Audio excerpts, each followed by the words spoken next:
ಕ್ರಿಕೆಟ್ನಲ್ಲಿ team India senior player Dhoni ತಂತ್ರಗಾರಿಕೆ mind set ಊಹಿಸಲು ಅಸಾಧ್ಯ. ಧೋನಿ ತಮ್ಮ ಚಾಣಾಕ್ಷ ಗೇಮ್ ಪ್ಲಾನ್ ಮೂಲಕ ಭಾರತಕ್ಕೆ ಹಲವು ಪಂದ್ಯಗಳನ್ನು ಗೆಲ್ಲಿಸಿಕೊಟ್ಟಿದ್ದಾರೆ.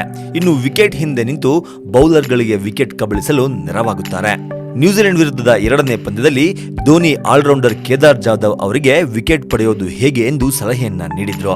ಕೇದಾರ್ ಜಾಧವ್ ಬೌಲ್ ಮಾಡುತ್ತಿದ್ದಾಗ ನಿಕೋಲಸ್ ಹೆನ್ರಿ ಆನ್ ಸ್ಟ್ರೈಕ್ ನಲ್ಲಿದ್ರು. ಆಗ ಧೋನಿ ಹಿಂದಿಯಲ್ಲಿ ಬೌಲಿಂಗ್ ಚೇಂಜ್ ಮಾಡು, ಅಲ್ಲಿ ಹೊಡೆಯಲ್ಲ ಎಂದು ಜಾಧವ್ಗೆ ಹೇಳಿದ್ರು.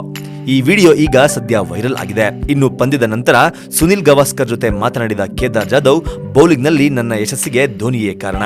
ಧೋನಿ ಎಲ್ಲಿ ಬೌಲ್ ಹಾಕು ಅಂತ ಹೇಳ್ತಾರೋ ಅಲ್ಲಿ ಕಣ್ಣು ಮುಚ್ಚಿ ಬೌಲ್ ಹಾಕ್ತೀನಿ, ವಿಕೆಟ್ ತಾನಾಗೆ ತಾನೇ ಬೀಳುತ್ತವೆ ಎಂದು ಕೇದಾರ್ ಜಾಧವ್ ಧೋನಿಗೆ ತಮ್ಮ ಸಕ್ಸಸ್ ಕ್ರೆಡಿಟ್ ಅನ್ನ ನೀಡಿದ್ದಾರೆ.